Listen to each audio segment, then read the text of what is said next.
Baik Bapak dan Ibu, setelah data dasar sudah terisi, mulai dari nama, kemudian gelar, status, dan lain sebagainya, pastikan semua isian data dasar ini benar. Kita lanjut ke bidang selanjutnya, yaitu bidang A. Bidang A ini merupakan bidang pendidikan atau salah satunya yaitu pengajaran, di mana komponen-komponen yang ada pada bidang A ini itu kurang lebih sama seperti yang biasa kita unggah di sister. Misalkan yang pertama untuk poin 1 pendidikan, untuk pendidikan formal ada doktor, ada magister, S2. Kalau misalkan Bapak Ibu sudah bergelar doktor setelah AA, silakan diunggah. Namun jika belum, tidak perlu mengunggah untuk pendidikan yang magister karena sudah diunggah atau diupload ketika pengajuan asisten ahli. Jadi langsung saja fokus ke pelaksanaan pendidikan. Pelaksanaan pendidikan di sini merupakan pengajaran yang biasa Bapak Ibu lakukan, ya. Bukti kinerjanya juga sama seperti yang biasa kita kumpulkan, yaitu ada SK mengajar, kemudian ada surat tugas mengajar, ada daftar hadir, dan juga daftar nilai. Nah, kali ini masih seperti sebelumnya, saya mencontohkan berkas milik Ibu Fani Ardatasia. Ada satu semester yang sudah saya input. Bagaimana cara menginputnya? Ketika sebelum diinput pasti ini masih kosong ya Bapak Ibu. Jadi Bapak Ibu klik tanda tambah yang ada di sini. Kemudian diketik uraian kegiatannya seperti berikut. Melaksanakan Bapak Ibu perlu ingat kembali semester yang diunggah atau diajukan oleh para dosen. Ya, misalkan untuk Bu Fani ini ada 4 semester yang diajukan, ganjil 2020-21, genap 2021, sampai terakhir ganjil 2122. Sebelumnya diupload itu adalah ganjil 2021, maka yang saya upload sekarang adalah genap 2020-2021. 2020-2021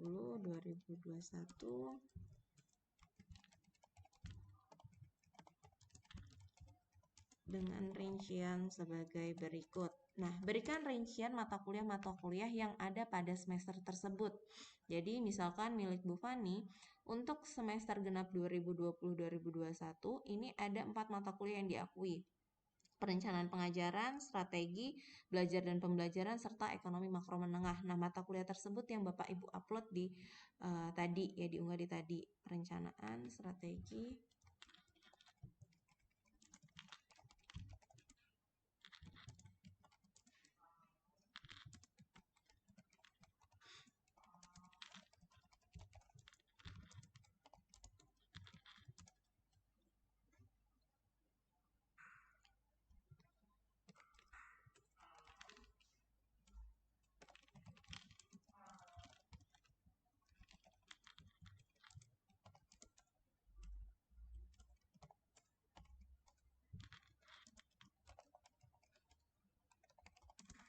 makro menengah 3. Nah, pastikan jumlah SKS-nya maksimal itu ada 12 SKS ya Bapak Ibu, tidak boleh lebih dari 12 SKS. Kemudian, nah, pilihan semesternya diisi semester ganjil atau genap, disesuaikan kembali tentunya. Kemudian tahun dasar akademiknya dilihat tahun yang awalnya, yaitu 2020-2021. Kemudian tanggalnya di sini Bapak Ibu lihat berdasarkan surat tugas yang ada. Jadi surat tugas di sini 22 Februari 2021. Ya. 22 Februari 2021 di sini Bapak Ibu input. Nah, tinggal diklik saja. Kemudian untuk satuan hasilnya ini dipilih yang SKS. Atau jika di tempat Bapak Ibu belum muncul, silahkan diketikkan SKS seperti itu. Untuk jumlah volume kegiatan Bapak Ibu ini diisi sesuai dengan jumlah SKS yang tertera di surat tugas. Milik Bu Fani tadi 12, maka saya isi 12. Apabila SKS yang diakui di surat tugas itu ada 10, maka isinya adalah 10, ya, dan seterusnya. Kemudian untuk angka kredit itu 0,5, ya, 0,5. Kemudian untuk keterangannya ini lampiran yang disertakan di file tersebut. Jadi ada SK mengajar, kemudian ada surat tugas mengajar, mengajar, kemudian ada daftar hadir dan daftar nilai. Nah, pastikan keempat lampiran ini ada di dalam berkas Bapak Ibu dan dosen tersebut. Ya, mulai dari SK, ST, daftar hadir dan daftar nilai secara berurutan. Kemudian cantumkan link berkasnya. Ya, klik kanan, get link, kemudian pastikan di sini pilihannya sudah anyone with the link. Kemudian copy linknya seperti itu.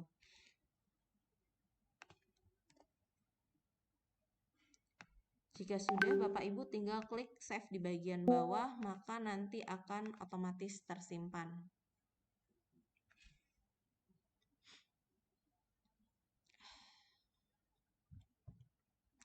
Nah, hal ini Bapak Ibu lakukan untuk seluruhan semester yang diajukan. Misalkan ada 4 semester, maka dilakukan secara berulang 4 semester. Seperti itu. Ya. Di sini nanti akan muncul untuk 12 SKS, itu jumlah angka kredit yang dihasilkan adalah 6. Karena ini sudah 2 semester, jadi totalnya sudah ada 12. Ya, pastikan ada 4 semester yang diajukan oleh Bu Fani, berarti 4 semester tersebut yang harus tampil di sini.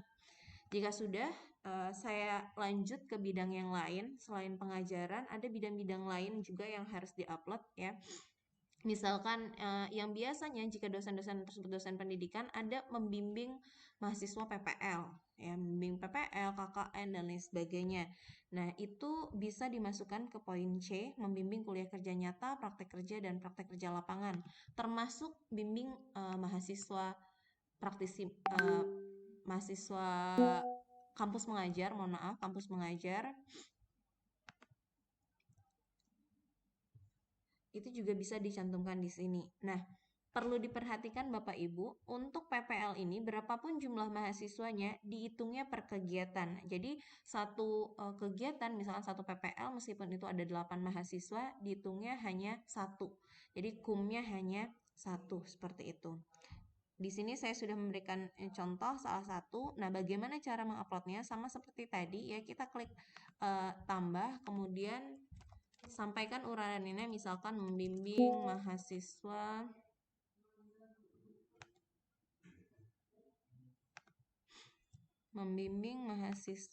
Oke, kita lihat terlebih dahulu filenya.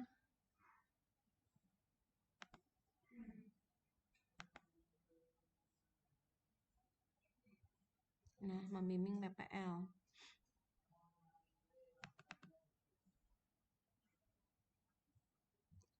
Kampus mengajar, oke, PPL genap 2020-2021.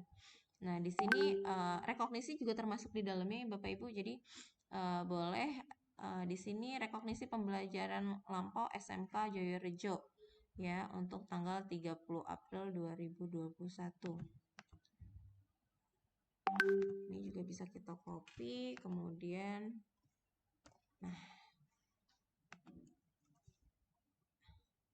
jadi akan mempermudah Bapak Ibu ya, pastikan dituliskan tanggalnya untuk mempermudah. Kenapa? Karena selalu akan ada isian tanggal di sini. Nah, 30 April ini dilihat dari mana? Dari sertifikat yang dikeluarkan. Bukan dari surat tugasnya atau pelaksanaan kegiatannya itu sendiri, bukan surat tugasnya. Ya. Lalu pilihannya untuk 30 April 2021 itu periodenya genap. Tahun dasar akademiknya 2020 ya. Jadi perlu diketahui bahwa dalam satu tahun dasar akademik biasanya kan 2020-2021 ada semester ganjil dan genap. Semester ganjil itu akan dimulai dari bulan September. Misalkan September 2020 sampai dengan Januari 2021 itu adalah semester ganjil. Kemudian Februari 2021 sampai dengan Agustus 2021 itu masuknya semester genap. Seperti itu. Ya. Jadi ketika ini 30 April tentu dia masuknya semester genap meskipun tahun dasar akademiknya tetap tahun 2020. Lalu diisi di sini 2021 April tanggal 30. Untuk satuan hasilnya diisi lulusan, jumlah volume kegiatannya 1, ingat berapapun jumlah mahasiswanya tetap 1. Untuk keterangannya bisa diisi surat tugas plus sertifikat atau bukti kinerja, boleh. Ya, kemudian jangan lupa cantumkan kembali link berkasnya. Jadi makanya pastikan link tersebut di open access ya Bapak Ibu. Tidak perlu editor, viewer saja sudah cukup untuk berkas teman-teman yang lain. Tapi pastikan mereka sudah merubah settingannya menjadi open access agar para asesor nantinya bisa melihat dan ngecek berkas-berkas tersebut.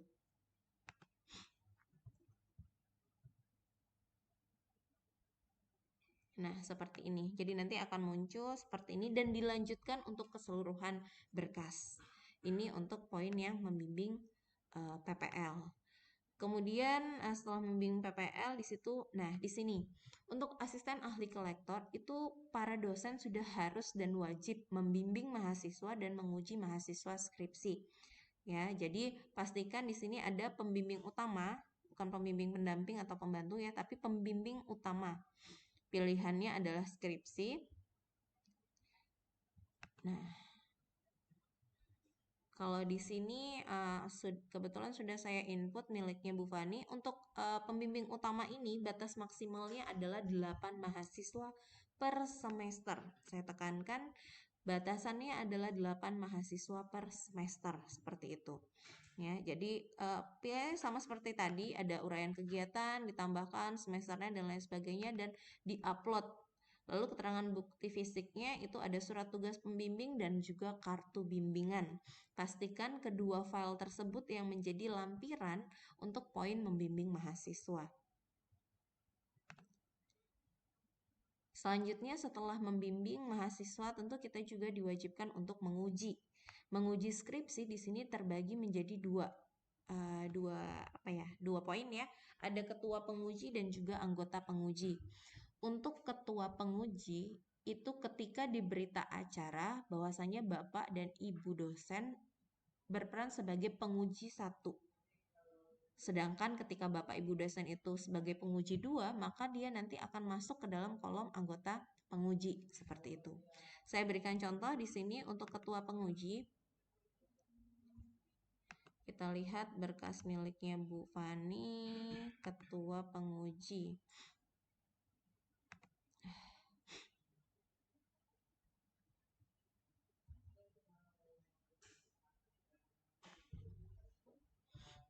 Oke, 2020-2021 penguji utama. Nah, penguji utama atau 4 penguji. Ingat, untuk ketua penguji di sini berapapun berkas yang dilampirkan ya, berkasnya seperti ini.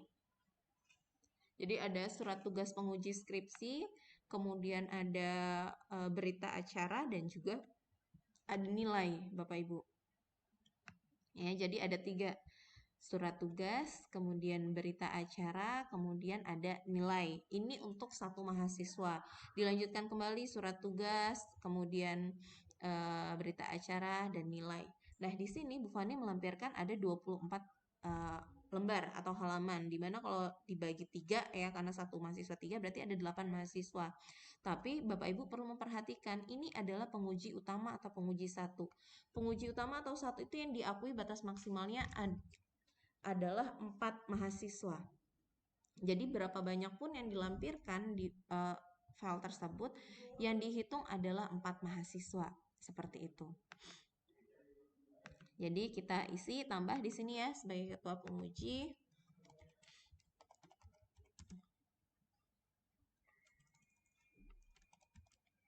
Sana kan. Oke, bertugas sebagai penguji utama atau ketua penguji pada periode genap 2020-2021. Jadi genap 2020, kemudian tanggalnya 14 Agustus 2021.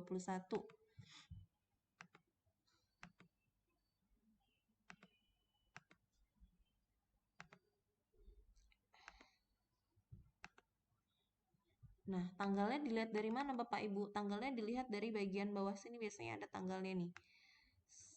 Nah, di berita acara itu ada tanggalnya, itu yang digunakan. Jadi 14 Agustus 2021. Untuk satuan hasil itu lulusan, jumlah volume kegiatannya itu ada 4, ya, saya tekankan karena maksimalnya 4. Angka kreditnya adalah 1. Kemudian untuk keterangannya itu tadi ada surat tugas penguji,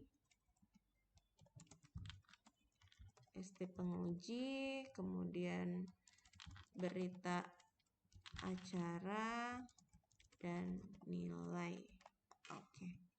URL berkasnya jangan lupa Bapak Ibu dicantumkan kembali. Copy. Jika sudah, pilih simpan.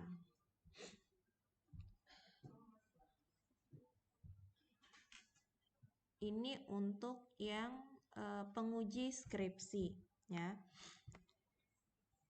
Kemudian bisa aja tambah, kita masukkan kembali untuk yang beda semester tadi ya, penguji utama, anggota pengujinya nanti dulu. Nah, genap 2021-2022. Nah, di sini dilihat penguji utamanya.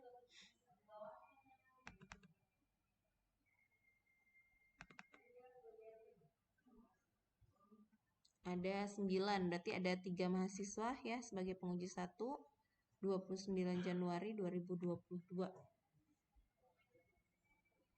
Oh, ini ganjil harusnya. Ya, 29 Januari 2022.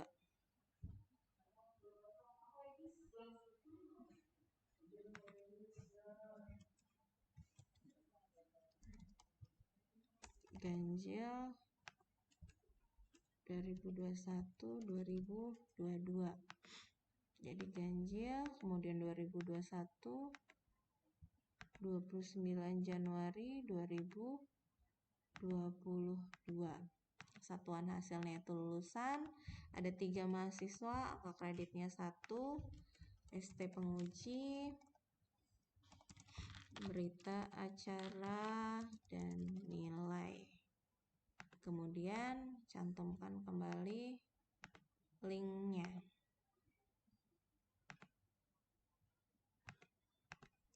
Nah, untuk yang anggota penguji itu kurang lebih sama proses penginputannya, hanya saja pastikan untuk anggota penguji itu maksimalnya adalah 8 mahasiswa. Kalau ketua penguji tadi 4, kalau anggota penguji itu 8 mahasiswa per semesternya. Itu batas maksimalnya ya Bapak Ibu. Kemudian untuk angka kreditnya itu 0,5. Bukan 1, tetapi 0,5.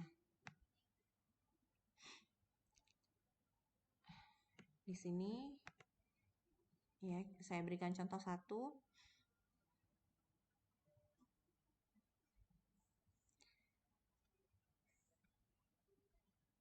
Tambah, oke. Oh, sorry. Bertugas sebagai anggota penguji pada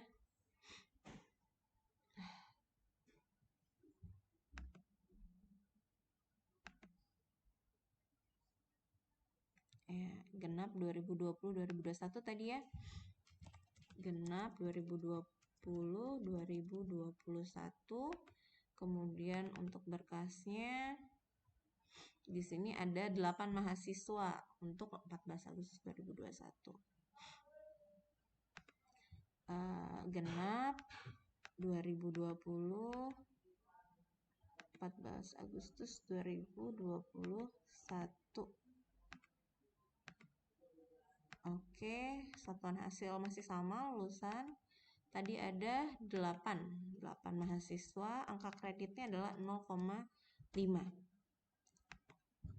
Keterangannya di sini masih sama, surat tugas penguji, kemudian berita acara, dan nilai. Pastikan semuanya sudah di-scan dengan baik. Jika sudah, Pilih link kembali, copy link dan cantumkan di sana. Simpan. Oke, jadi komponen-komponen ini sudah selesai ya. Saya anggap selesai. Silakan pastikan seluruh berkas yang dilampirkan oleh dosen dan sesuai dengan standar atau syarat yang harus dipenuhi itu harus diupload di laman tersebut. Kemudian jika sudah, kita masuk ke komponen lainnya Bapak Ibu, ya, membina kegiatan mahasiswa. Kita lihat ada nggak nih Bu Fani membina kegiatan mahasiswa. Jadi saya tekankan kembali dicek ya Bapak Ibu ya berkas masing-masing dosen tersebut karena biasanya tiap dosen juga berbeda-beda berkasnya. Membimbing PL sudah, skripsi menguji sudah, mengembangkan bahan ajar langsung. Jadi untuk kegiatan mahasiswa tidak ada, program kuliah tidak ada, langsung ke poin mengembangkan bahan ajar. Kita lihat bahan ajarnya. Bahan ajar yang di sini itu masuk kategori modul atau buku ajar. Ya, Bapak Ibu harus melihat nih standarnya. Standarnya itu ada di PO PAK, mana yang masuk kategori modul, mana yang masuk kategori buku ajar. Nah, di sini diterbitkan di luar oleh CP Pena Persada, judulnya merancang media pembelajaran berbasis multimedia. Oke, ISBN-nya ada dan lain sebagainya. Maka silakan diupload di mengembangkan buku ajar.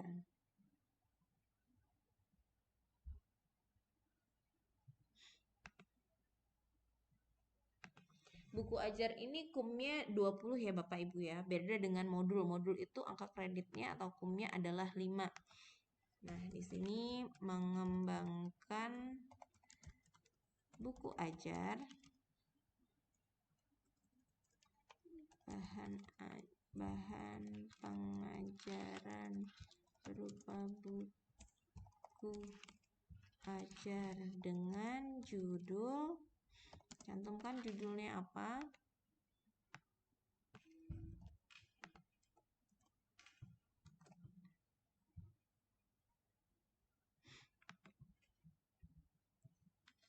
Ya. Lalu ISBN-nya.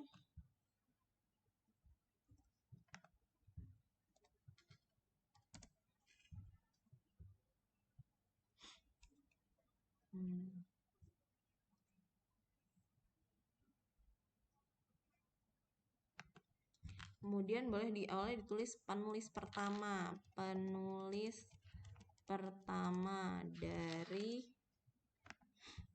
1, 2, 3, 4, 5, 6. 6 penulis. 6 penulis. Seperti ini. Kenapa ditulis seperti itu? Karena supaya mempermudah melihat kumnya nantinya. Ya, ini dilihat diterbitkannya kapan. 2021.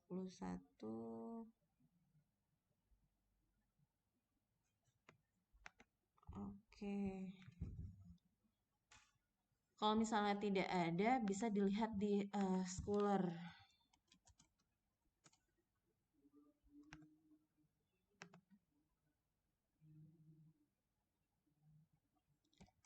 Fani Erdatasya.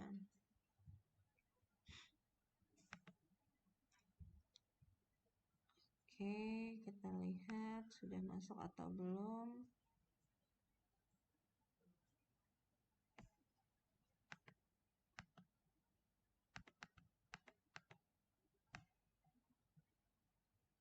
Merancang.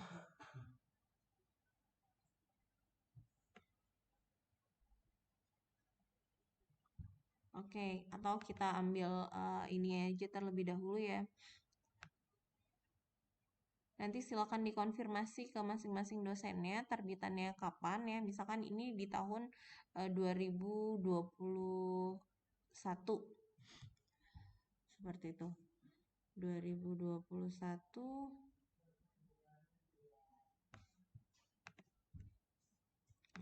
Kita ambil aja itu Januari 2021. Maka ganjil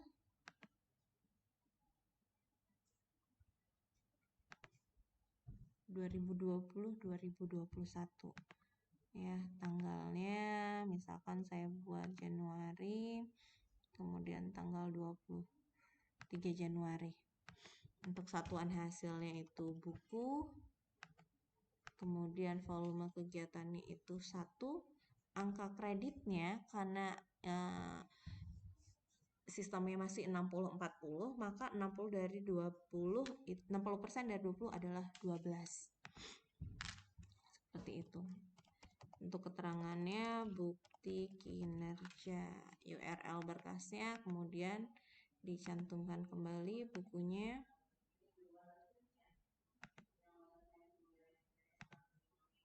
Nanti silakan dikonfirmasi kepada para masing-masing dosen ya terkait dengan produk yang dihasilkan, kapan, dan lain sebagainya. Harapannya lebih baik lagi ketika nama filenya itu seperti yang sudah saya contohkan, ada tanggalnya, supaya mempermudah kita menginput tanpa harus membuka kembali file-filenya tersebut, seperti itu.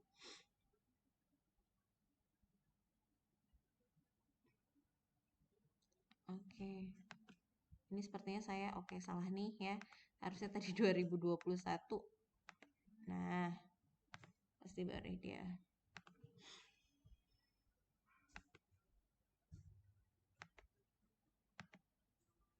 2021 Januari. Oke, tadi saya bilang ya tanggal 20 deh, misalkan seperti itu. Oke. Nah, sudah ya. Silakan. Pun dengan modul, yang modul juga kurang lebih sama ya Bapak Ibu. Jadi bisa di uraiannya seperti ini, kemudian satuan hasilnya saja yang diubah itu menjadi modul dan angka kreditnya adalah maksimalnya 5 seperti itu. Kemudian jika sudah, kita lanjut ke poin yang lain di sini. Untuk berkas yang diserahkan oleh Bu Fani, ini masih ada poin selanjutnya yaitu melaksanakan pengembangan diri. Pengembangan diri ini biasanya dalam bentuk pekerti, karena sudah banyak teman-teman kita juga yang sudah mengikuti pekerti ya. Tidak ada orasi ilmiah, tidak ada jabatan pemimpin perguruan tinggi, kemudian membimbing akademik dosen yang lebih rendah, melaksanakan data sharing itu tidak ada, langsung ke kegiatan pengembangan diri. Nah, pengembangan diri ini dia dilihat biasanya berdasarkan jam-jamnya. Jadi kita cek terlebih dahulu untuk pekertinya ini dia berapa jam. Oke, ini biasanya ada di halaman selanjutnya ya. Kita ambil saja di sini lamanya 81 sampai 160 jam. Seperti itu ya. Kalau 81 sampai 160 jam ini kurang lebih angka kreditnya 2. Jadi silakan dicek di PO PAK-nya Bapak Ibu.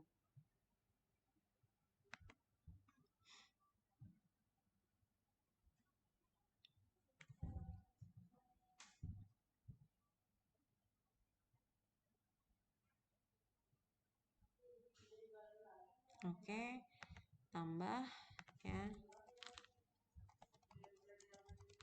Kegiatan pengembangan diri yaitu pelatihan keterampilan dasar instruksional 81 sampai 160 jam. Kemudian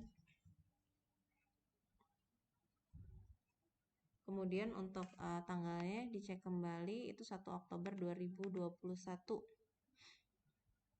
1 Oktober 2021 itu berarti maksudnya ganjil, tahunnya 2021-2022. 2021 Oktober, kemudian tadi tanggal berapa? 1 Oktober. Oke. Satuan hasilnya ini kegiatan, jumlah volume kegiatan tuh hanya ada 1, angka kreditnya itu ada 2. Ini seharusnya itu ada surat tugas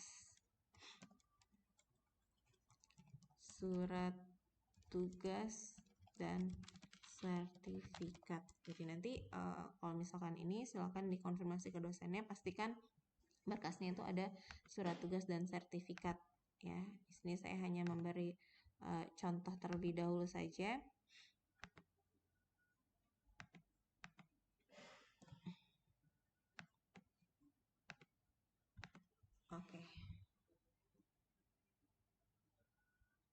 Untuk surat tugas formatnya bisa dilihat dari surat tugas seminar atau kegiatan workshop ya dan lain sebagainya untuk mengikuti kegiatan ini yang sudah ada linknya di grup dosen seperti itu. Nah, ini sudah semua untuk poin bidang A ya. Jadi bisa dilihat bidang A direkap sudah ada 46 angka kreditnya padahal belum semuanya itu terinput. Dan silakan pastikan seluruh semester seluruh berkasnya itu sudah terupload pada bidang A. Terima kasih.